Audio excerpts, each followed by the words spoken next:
ya, cos. Koordinatnya real time, 3 dimensi. Koordinat yang hasilkan teliti, efisien baik dari segi waktu maupun biaya. Jangkauannya lebih luas atau lebih jauh dibandingkan dengan RTK konvensional atau RTK radio. Ini adalah salah satu substansi, ya, beberapa substansi keuntungan penentuan posisi, ya, berbasiskan cos, ya. Koordinatnya bisa real time 3 dimensi, teliti, efisien baik dari segi waktu, biaya, jangkauannya lebih jauh daripada RTK konvensional. Jadi ini adalah satu contoh, ya. Ini hasil riset Pak Bilal, ya, pada tahun 2010 bahwa ini adalah hasil pengukuran statik. Pak Bilal mengukur jaring GNSS statik, ya, selama 3 jam, ya. Kemudian pada saat yang sama, ya, pada saat yang sama entrip Pak Bilal, ya, RTK entripnya Pak Bilal itu, ya, kita hidupkan, ya. RTK entripnya kita hidupkan. Yang kuning, ya, itu adalah sebaran penentuan posisi RTK entrip menggunakan data RTCM 3.0. Ya. Sementara yang merah itu adalah distribusi, ya, hasil penentuan posisi RTK entrip menggunakan mode CMR+. Ya. Kalau Pak Bilal rata-rata, dilihat rata-ratanya, yang kuning, kotak yang kuning itu adalah nilai rata posisi selama pengamatan dengan menggunakan RTK entrip menggunakan data RTCM 3+, ya. Sementara yang kotak yang merah itu adalah hasil penentuan posisi, ya, dengan menggunakan CMR+. Ya, terlihat di sini, ya, bahwa jarak antara hasil penentuan posisi statik dan hasil penentuan posisi RTCM sekitar 1 cm. Sementara untuk rata yang CMR+, ya, relatif lebih besar sedikit, sekitar 1,5 cm. Ya, terlihat dari sebaran yang kuning ini paling jauh, paling jelek itu sekitar 3 kurang dari 4 cm. Anda lihat yang kuning. Sementara yang merah relatif lebih dekat, relatif lebih presisi, sementara yang kuning relatif lebih kurang presisi dibandingkan yang merah atau CMR. Tapi jika dilihat reratanya, ternyata yang RTCM 3 itu malah lebih mendekati yang statik, ya.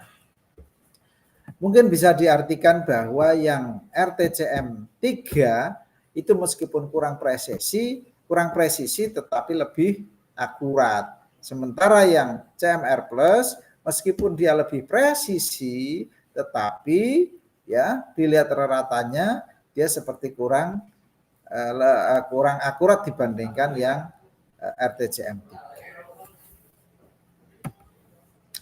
Ini jika kita lihat variasi tingginya, ya, terlihat dari epoch 1 sampai ke epoch 121 hasil penentuan posisi vertikal entrip bervariasi, ya, dibandingkan hasil penentuan posisi statik, ya. Anda lihat dari epoch 1 sampai epoch ke 121 lebih ini, maka, ya, sebaran yang paling tinggi ke atas adalah positif 3 cm. Yang paling bawah juga positif 3 cm. Ini menunjukkan bahwa, ya, sebaran baik posisi horizontal maupun posisi vertikal atau tinggi, hasil penentuan posisi RTKN trip dibandingkan dengan hasil penentuan posisi statik, dalam hal ini jaring GNSS, hanya di level sentimeter, ya, di bawah 3 cm atau di bawah 4 cm.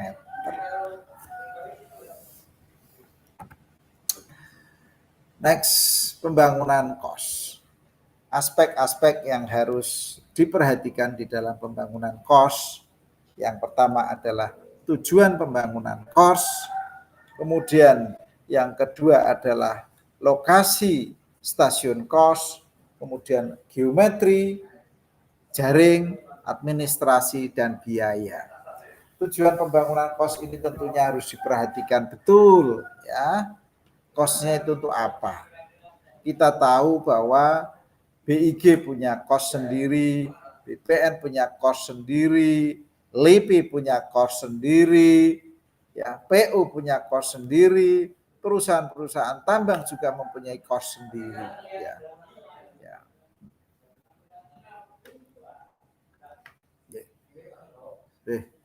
Bentar ya, Dek. Tunggu, saya izin 2 menit dulu sebentar.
Saya lanjutkan.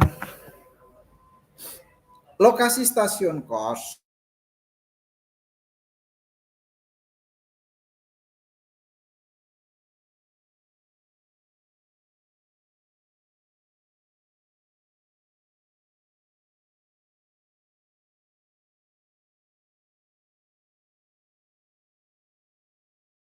geometri yang baik, kemudian administrasi ini juga harus diperhatikan, biaya juga harus diperhatikan.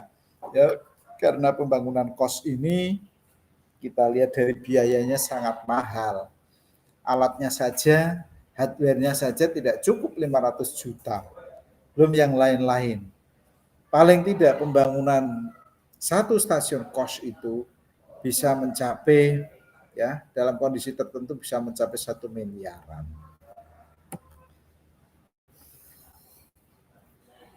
Tujuan pembangunan kos misalkan untuk keperluan kadastral, untuk keperluan pertambangan, untuk keperluan perminyakan, untuk keperluan monitoring, untuk keperluan, ya, geotechnical service, ya, untuk kepentingan mapping, untuk keperluan GIS, untuk keperluan penentuan posisi dengan aplikasi, ya, positioning, ya,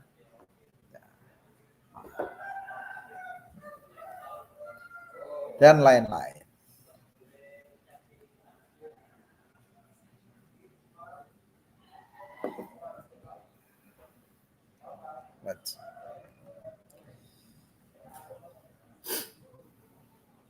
Kemudian lokasi stasiun KOS harus memiliki pandang ruang yang bebas ke langit yang baik.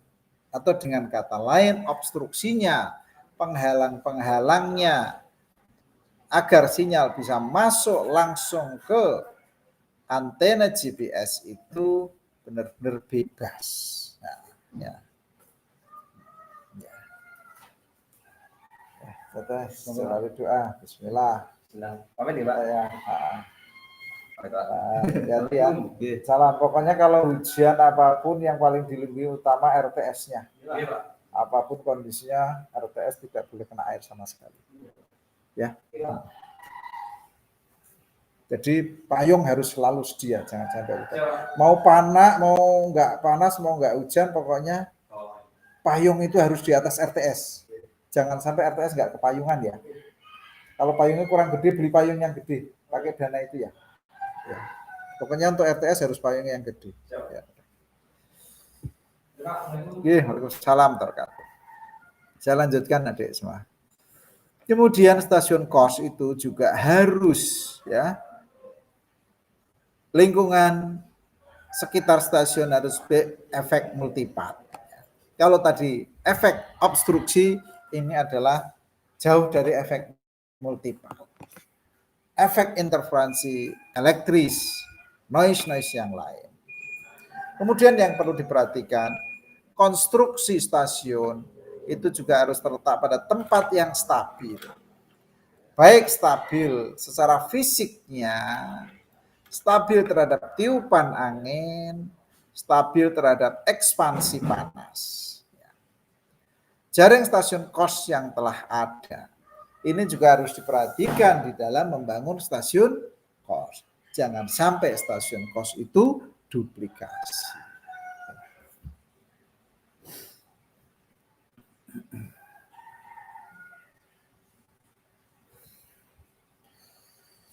Keamanan stasiun KOS, ya, kemudahan perawatan, aksesibilitas, ya, ketersediaan jaringan komunikasi data.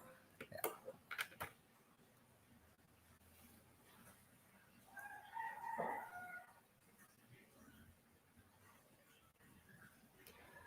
Keamanan stasiun KOS, kemudahan perawatan dan aksesibilitas.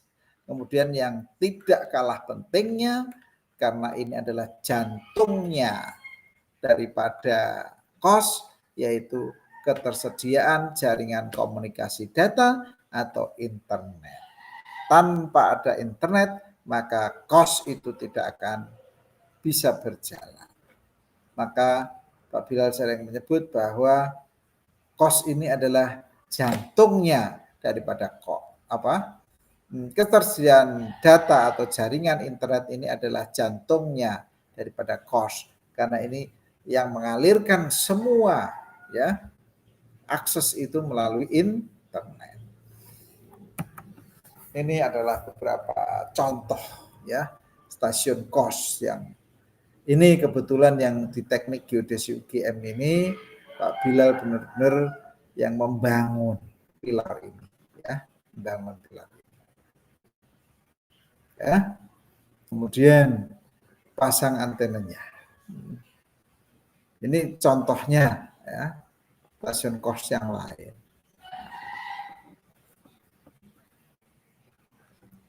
Ya.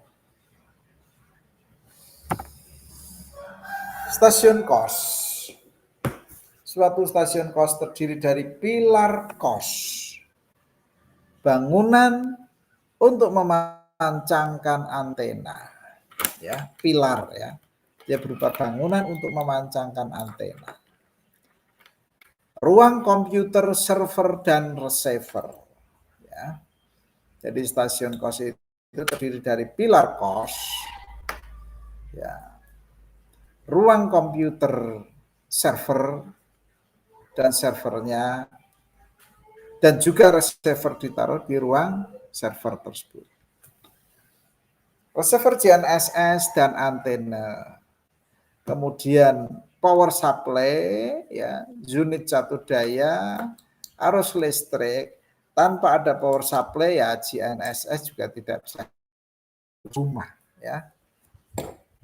Server untuk penyimpanan dan transmisi data serta pengontrol atau receiver. Perangkat komunikasi dan transmisi data ke user bisa melalui sistem komunikasi radio, telepon mobil satelit, atau satelit, ya. Atau via internet, ya. Entrep itu kepanjangan dengan Network Transported RTCM via Internet Protocol. N-nya itu adalah network, T-nya adalah transported, R-nya adalah RTCM, I-nya adalah internet, P-nya adalah protokol. Samping itu adalah jaring telepon kabel dan internet untuk transmisi data dalam format RENEX untuk post processing. Perangkat lunak untuk menghitung data yang diperlukan oleh pengguna dengan format RTCM atau RENEX.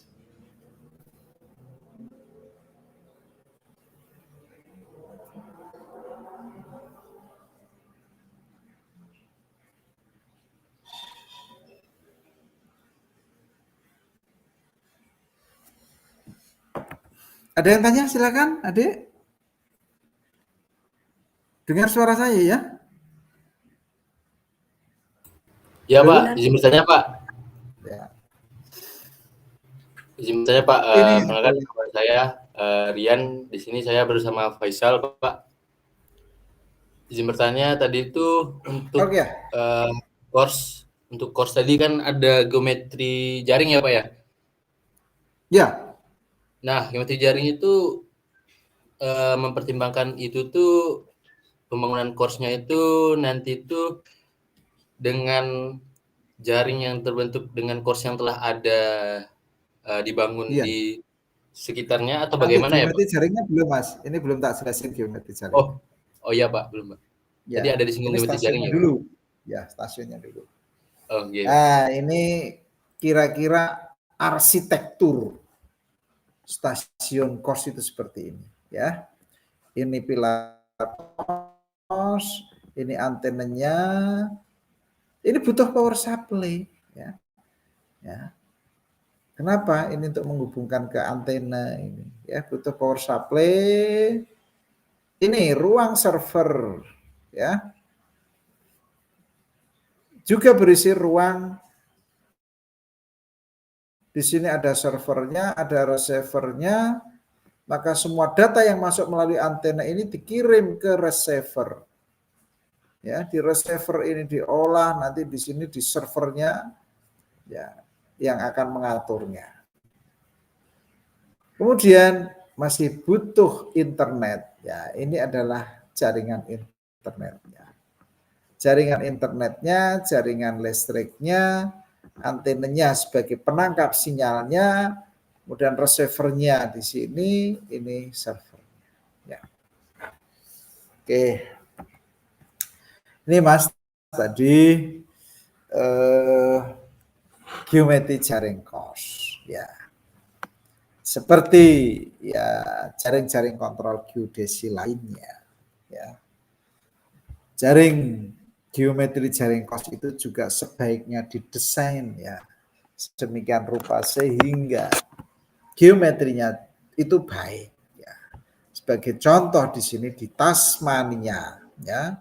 Sebagai contoh di sini di Tasmania ini mereka bisa mendesain KOS dengan begitu bagus ya.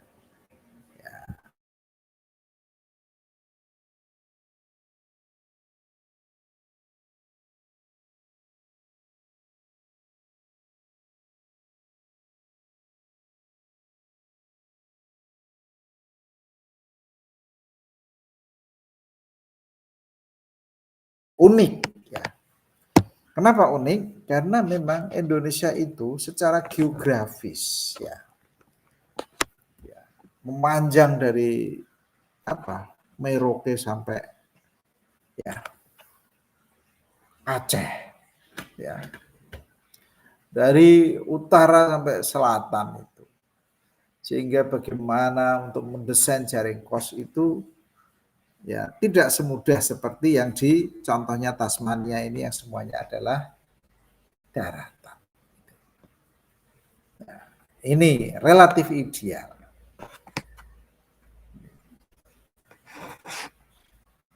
Ini adalah jaring kos. Pada tahun 2009 jaring kosnya BPN. Ya. Rencana jaring kosnya BPN ini sebarannya.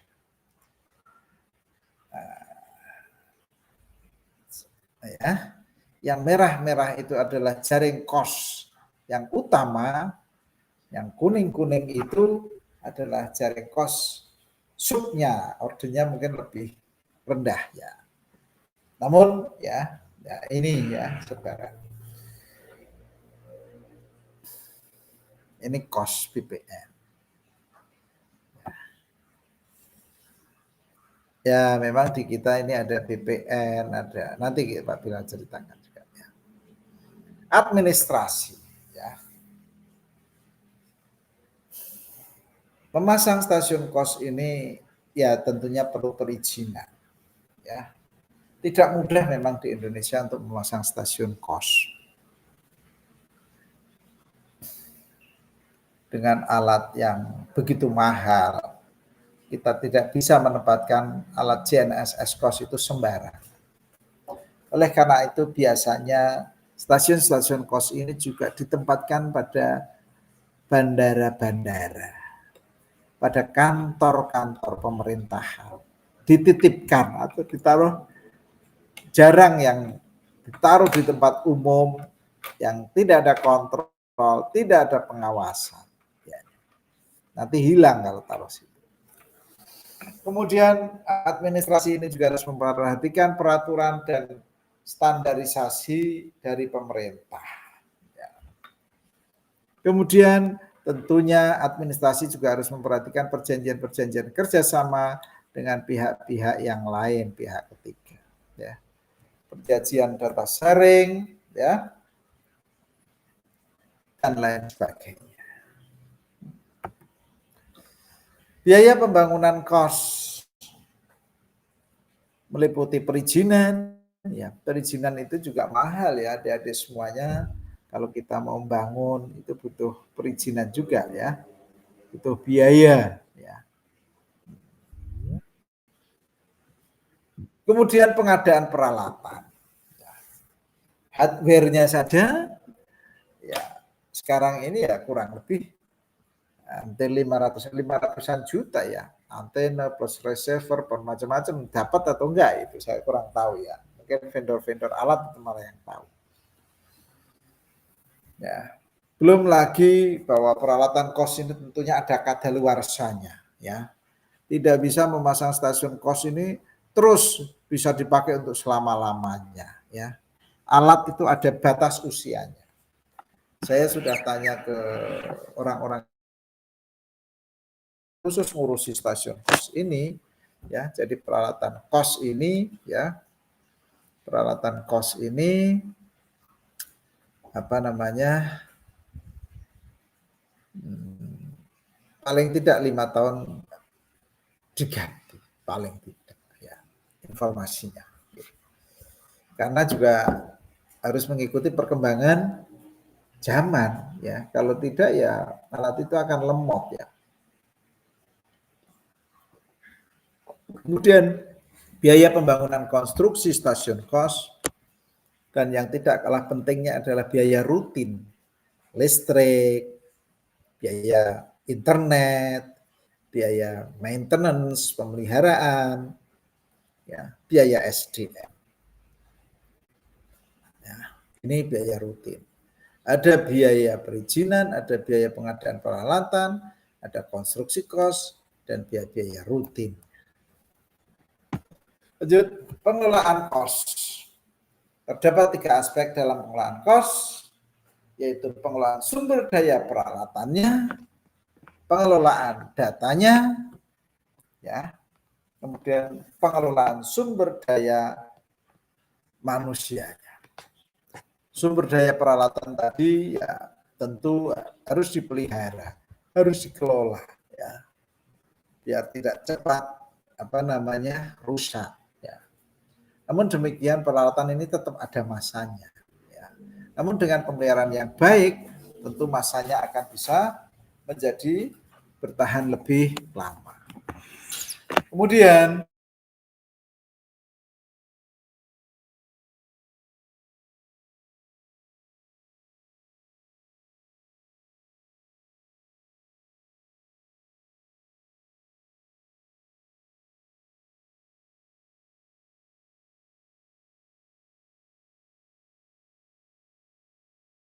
ada perangkat lunak, ya.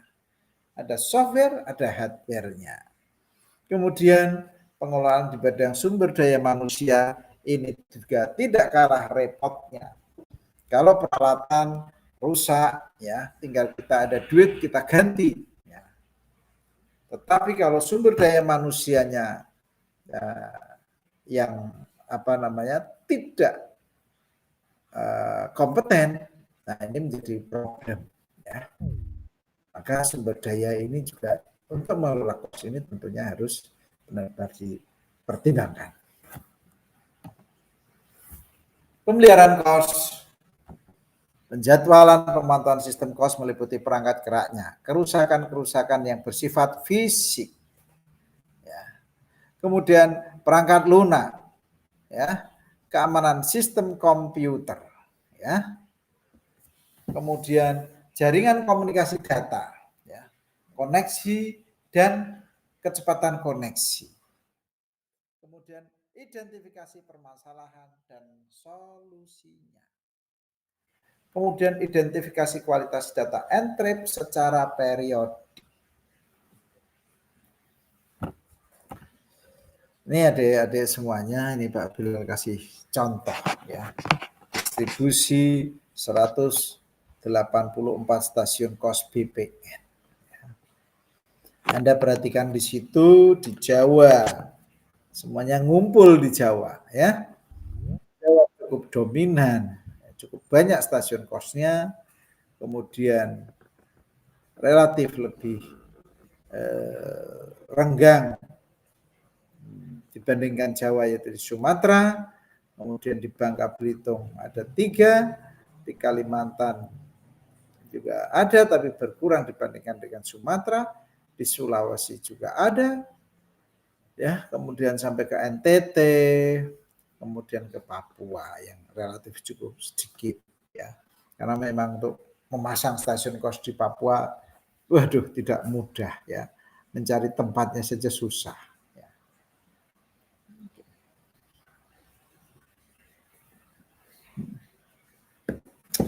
Ini stasiun kos BPN, ya. Ini stasiun kos BIG, BIG pun, ya. Anda lihat sendiri di sini, ya. Pada tahun ini ya, distribusi masih tersebar di Jawa. Ada beberapa Sumatera, ada beberapa Kalimantan, Sulawesi, ya, Nusa Tenggara Timur, ya, Maluku, kemudian Jayapura, ya, Papua.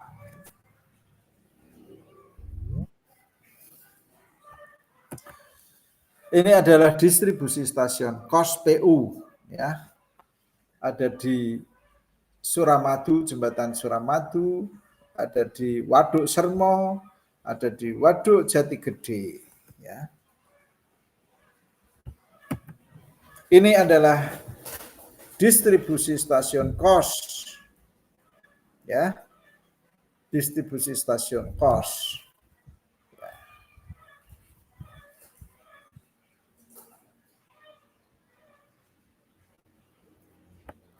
Miliknya apa ini?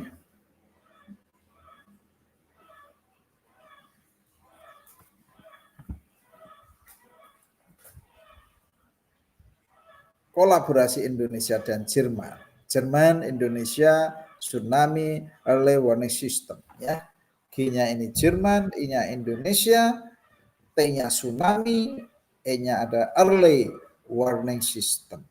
Sistem Early Warning System untuk tsunami yang dikelola antara kolaborasi Indonesia dan Jerman, ya. diberi nama dengan Inateus, ya. Ini adalah distribusi cost menurut LIPI, ya. Distribusi cost-nya LIPI.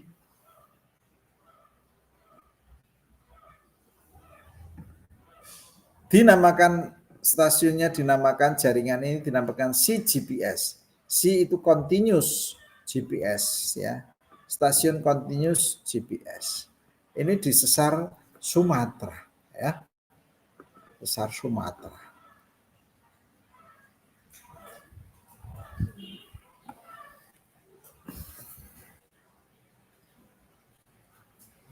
Penggunaan cost existing, ya. Penggunaan cost existing sekarang DPN cost-nya dinamakan JPRS, ya. Jaring referensi satelit, apa P-nya itu? Lupa saya, ya. Pertanahan. Ya. Jaring referensi satelit pertanahan, ya. DPN cost. Pada umumnya digunakan untuk pengukuran dan pemetaan bidang tanah oleh juru-juru ukur BPN, ya, pada umumnya. Dapat digunakan oleh pihak lain dengan registrasi pengguna. Ya. Ini untuk keperluan cadastral survey and mapping, untuk farming, GIS, construction.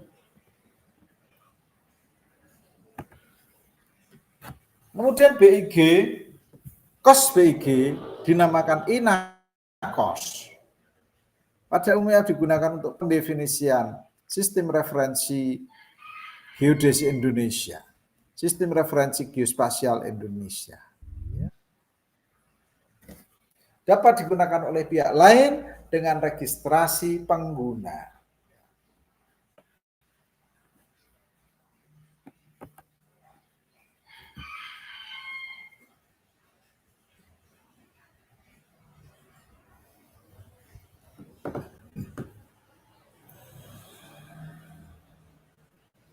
Ini adalah tadi, ya, kerjasama Jepang Indonesia, ya, Jermani Indonesia, tsunami syukur CGPS di sini, ya. Ini lebih untuk pemantauan bencana, ya, bencana geologi, tsunami, tektonik, vulkanik, ya, sesar. Ini cost-nya PU, ya. Ini adalah yang di Jatigede, dam monitoringnya. Ini adalah yang di Jembatan Suramadu, yang di sini adalah yang di dam Waduk Sermo, ya. Ini contoh stasiun yang ada di Waduk Sermo, ya. Ini adalah bentuk stasiunnya. Di bawah seperti ini tengahnya tangki air, di atasnya di sini stasiun RTS, ya, RTS, atasnya sini baru GPS, ya. Ini lihat di sini permukaan dicor, ya, kaki ini torrent, water torrent, robotic total station, GNSS antena. Untuk memantau deformasi daripada ini. Nah, ini contohnya. Ini di waduk-waduk Sermo ini dipasangi reflektor-reflektor. Ini yang diamat dari RTS di sini.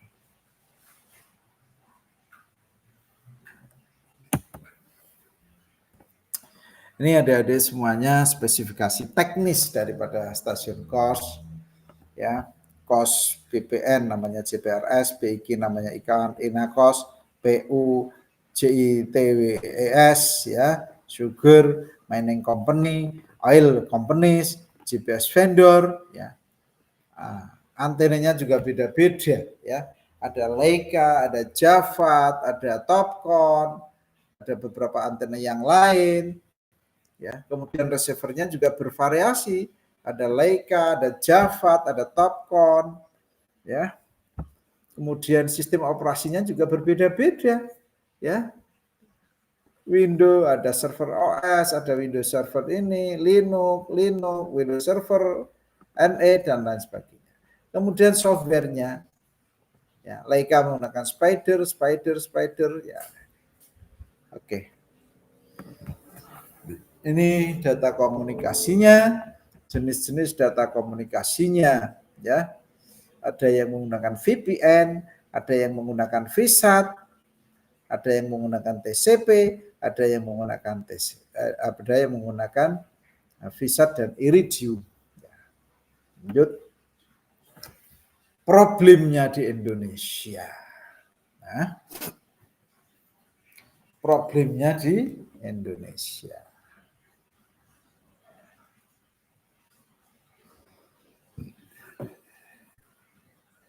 Kerangka acuan yang digunakan tidak seragam atau belum seragam dan tidak atau belum terintegrasi antar kos. Kosnya BPN sendiri, kosnya BG sendiri, kosnya PU sendiri, kosnya early warning system tadi sendiri. Ya. Kemudian distribusi stasiun kos belum optimal. Masih terdapat banyak duplikasi stasiun karena masing-masing instansi mendesain masing-masing. Tentunya koordinasinya belum optimal sehingga ada beberapa stasiun yang tentunya duplikasi. Spesifikasi yang dibangun kurang sesuai dengan tujuan penggunaan. Ya, functionality atau kinerja kos yang tidak optimal karena stasiun-stasiun yang mengalami permasalahan teknis. Masalah komunikasi data antar situs kos, pusat kendali atau server dan pengguna. Pengelolaan datanya belum diatur dengan baik. Kos yang ada sebagian besar baru difungsikan untuk mengarsip data GPS dan menyediakan data koreksi penentuan posisi melalui internet. Kemudian belum tersedia petunjuk teknis penggunaan kos, belum tersedia aplikasi yang secara khusus dibuat untuk memantau kinerja kos, kurangnya sumber daya manusia untuk mendukung pengelolaan dan penggunaan kos. Ya. Penggunaan teknologi kos masih belum optimal karena kos yang dimiliki oleh lembaga atau kementerian hanya digunakan untuk keperluan masing-masing. Masalah-masalah yang disebutkan di atas mengakibatkan penggunaan kos lintas kementerian, lintas lembaga, lintas badan, sampai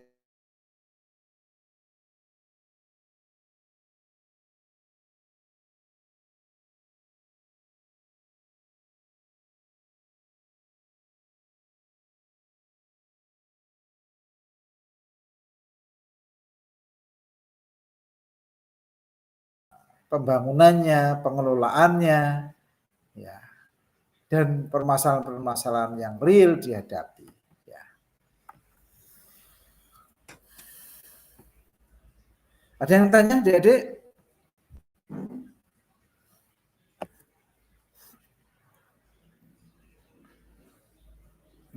Oke, kalau tidak ada yang bertanya, nanti materinya saya share ya pada adik-adik.